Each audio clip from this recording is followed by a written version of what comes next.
Now, this is a very un-TED-like thing to do, but let's kick off the afternoon with a message from a mystery sponsor. Dear Fox News, it has come to our unfortunate attention that both the name and nature of Anonymous has been ravaged. We are everyone and we are no one. We are anonymous, we are legion. We do not forgive, we do not forget. We are the face of chaos. Anonymous, ladies and gentlemen, a sophisticated group of politically motivated hackers who have emerged in 2011. And they're pretty scary. You never know when they're going to attack next, who, or what the consequences will be. But interestingly, they have a sense of humor. These guys hacked into Fox News' Twitter account to announce President Obama's assassination. Now, you can imagine the panic that would have generated in the newsroom at Fox. What do we do now? Put on a black armband or crack open the champagne? And of course, who could escape the irony of a member of Rupert Murdoch's News Corp being a victim of hacking for a change? Sometimes,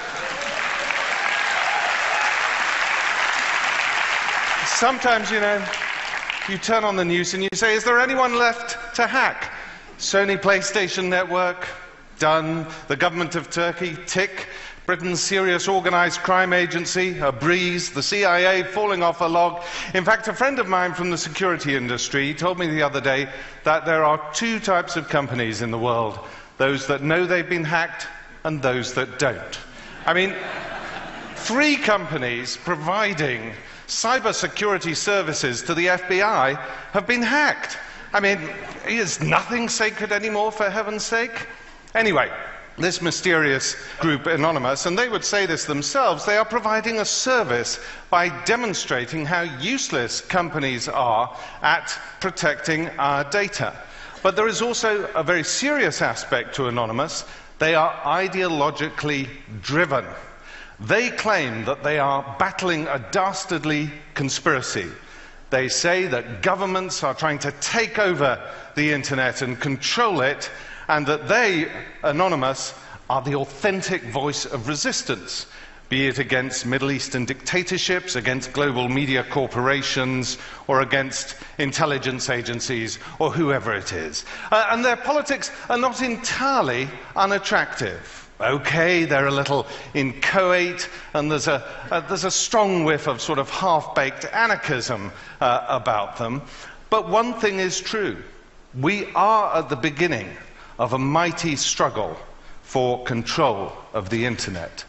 The web links everything, and very soon it will mediate most human activity, because the internet has fashioned a new and complicated environment for an old-age dilemma that pits the demands of security with the desire for freedom. Now, this is a very complicated struggle, and unfortunately for mortals like you and me, we probably can't understand it very well. Nonetheless, in an unexpected attack of hubris a couple of years ago, I decided I would try and do that. And I sort of get it. These were the various things that I was looking at as I was trying to understand it. But in order to try and explain the whole thing, I would need another 18 minutes or so to do it. So you're just going to have to take it on trust from me on this occasion. And let me assure you that all of these issues are involved in cybersecurity and control of the internet, one way or the other, but in a configuration that even Stephen Hawking would probably have difficulty trying to get his head around. So there you are. And as you see in the middle, there is our old friend, the hacker. The hacker is absolutely central to many of the political, social, and economic issues affecting the net. And so I thought to myself, well, these are the guys who I want to talk to. And what do you know? Nobody else does talk to the hackers. They're completely anonymous, as it were. So despite the fact that we are beginning to pour billions, hundreds of billions of dollars into cybersecurity for the most extraordinary technical solutions, no one wants to talk to these guys, the hackers, who are doing everything. Instead, we prefer these really dazzling technological solutions which cost a huge amount of money. So nothing is going into the hackers. Well, I say nothing, but actually there is one teeny-weeny little research unit in Turin, Italy, called the Hackers Profiling Project. And they are doing some fantastic research into the characteristics, into the abilities and the socialization of hackers. But because they're a UN operation, maybe that's why governments and corporations aren't that interested in them, and because it's a UN operation, of course, it lacks funding. But I think they're doing very important work, because where we have a surfeit of technology in the cybersecurity industry, we have a definite lack of, call me old-fashioned, human intelligence. Now, so far I've mentioned the Hackers Anonymous, who are a politically motivated hacking group. Of course, the criminal justice system treats them as common or garden criminals, but interestingly, Anonymous does not make use of its hacked information for financial gain. But what about the real cyber criminals? Well, real organized crime on the internet goes back about 10 years, when a group of gifted Ukrainian hackers developed a website which led to the industrialization of cybercrime. Welcome to the now forgotten realm of Carter Planet. This is how they were advertising themselves a decade ago on the net. Now, Carter Planet was very interesting. Cyber criminals would go there to buy and sell stolen credit card details, to exchange information about new malware that was out there. And remember, this is a time when we're seeing for the first time so-called off-the-shelf malware. This is sort of ready-for-use, out-of-the-box stuff which you can deploy even if you're not a terribly sophisticated hacker. And so Carter Planet became a sort of supermarket for cyber criminals. And its creators were incredibly smart and entrepreneurial, because they were faced with one enormous challenge as cyber criminals. And that challenge is, how do you do business? How do you trust somebody on the web who you want to do business with when you know that they're a criminal? I mean, it's axiomatic that they're dodgy and they're going to want to try and rip you off. So, the family, as the inner core of Carter Planet was known, came up with this brilliant idea called the escrow system. They appointed an officer who would mediate between the vendor and the purchaser. The vendor, say, of stolen credit card details, the purchaser wanted to get hold of them. The purchaser would send the administrative officer some dollars digitally, and the vendor would sell the stolen credit card details, and the officer would then verify if the stolen credit cards worked. And if they did, he then passed on the money to the vendor and the stolen credit card details to the purchaser. And it was this which completely revolutionized cybercrime on the web. And after that, it just went wild. We had a champagne decade for people we know as carders. Now, I spoke to one of these carders, who we'll call Red Brigade, although that was not even his proper nickname, but I promised I wouldn't reveal who he was. And he explained to me how in 2003 and 2004 he would go on sprees in New York, taking out $10,000 from an ATM here, $30,000 from an ATM there, using cloned credit cards. He was making, on average, a week, $150,000, tax-free, of course. And he said that he had so much money stashed in his Upper East Side apartment at one point that he just didn't know what to do with it, and actually fell into a depression. But that's a slightly different story. which I won't go into now. Now, the interesting thing about Red Brigade is that he wasn't an advanced hacker. He sort of understood the technology, and he realized that security was very important if you were going to be a carder, but he didn't spend his days and nights bent over a computer, eating pizza, drinking Coke, and that sort of thing. He was out there on the town having a fab time enjoying the high life. And this is because hackers are only one element in a cyber criminal enterprise, and often they're the most vulnerable element of all. And I want to explain this to you by introducing you to 6 characters who I met while I was doing this research. Dmitry Golubov, aka Script, born in Odessa, Ukraine in 1982. Now, he developed his social and moral compass and the Black Sea port during the 1990s. This was a sink or swim environment where involvement in criminal or corrupt activities was entirely necessary if you wanted to survive. As an accomplished computer user, what Dmitry did was to transfer the gangster capitalism of his hometown on to the World Wide Web. And he did a great job in it. You have to understand, though, that from his 9th birthday, the only environment that he knew was gangsterism. He knew no other way of making a living and making money. Then we have Renukant Subramaniam, aka Jilzi, founder of Dark Market, born in Colombo, Sri Lanka. As an 8-year-old, he and his parents fled the Sri Lankan capital because Sinhalese mobs were roaming the city looking for Tamils like Renu to murder. At 11, he was interrogated by the Sri Lankan military, accused of being a terrorist, and his parents sent him on his own to Britain as a refugee seeking political asylum.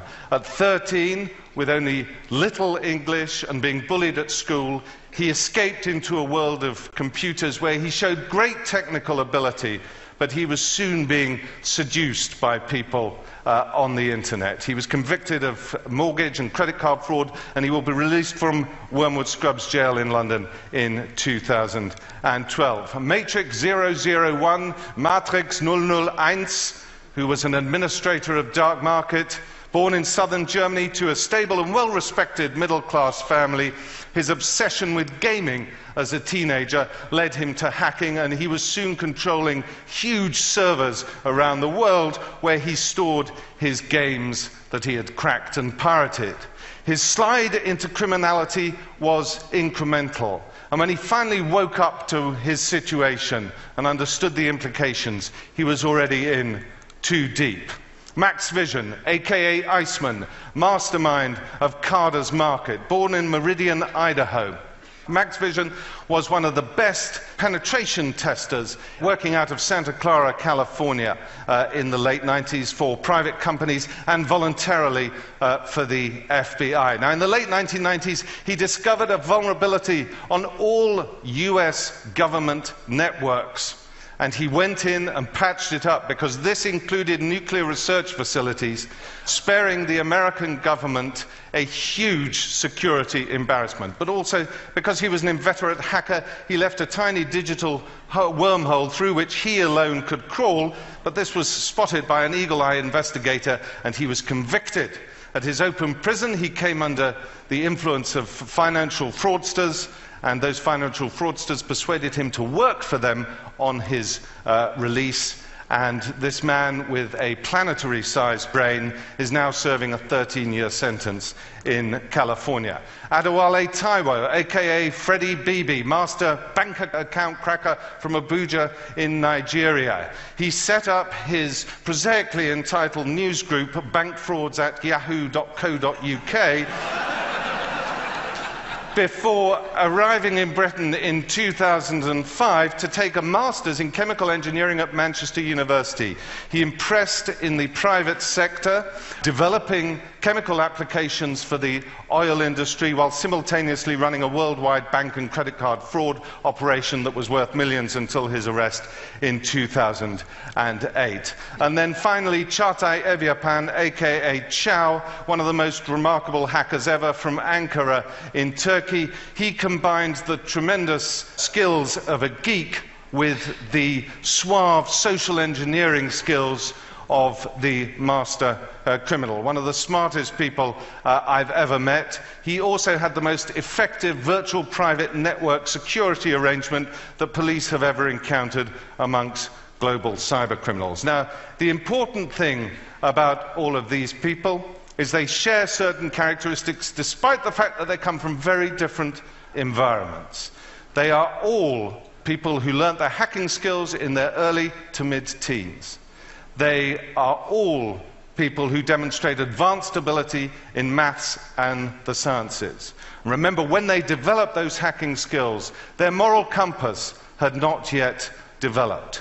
And most of them, with the exception of Script and Chow, well, they did not demonstrate any real social skills in the outside world, only on the web. And the other thing is the high incidence of hackers like these who have characteristics which are consistent with Asperger's syndrome. Now, I discussed this with Professor Simon Baron-Cohen, who's the professor of developmental psychopathology at Cambridge, and he has done path-breaking work on autism and confirmed also for the authorities here that Gary McKinnon, who is wanted by the United States for hacking into the Pentagon, suffers from Asperger's and a secondary condition of depression.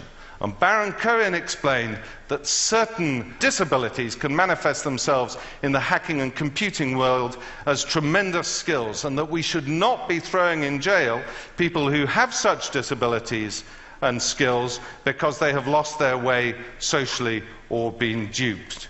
Now, I think we're missing a trick here, because I don't think people like Max Vision should be in jail. And let me be blunt about this. In China, in Russia, and in loads of other countries that are developing cyber offensive capabilities, this is exactly what they are doing. They are recruiting hackers both before and after they become involved in criminal and industrial espionage activities and mobilizing them on behalf of the state. We need to engage and find ways of offering guidance to these young people, because they are a remarkable breed. And if we rely, as we do at the moment, solely on the criminal justice system and the threat of punitive sentences, we will be nurturing a monster we cannot tame. Thank you very much for listening.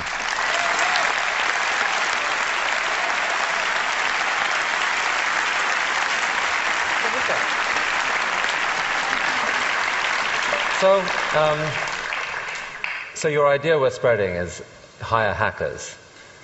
How would someone get over the kind of fear that the hacker they hire might preserve that little teensy wormhole?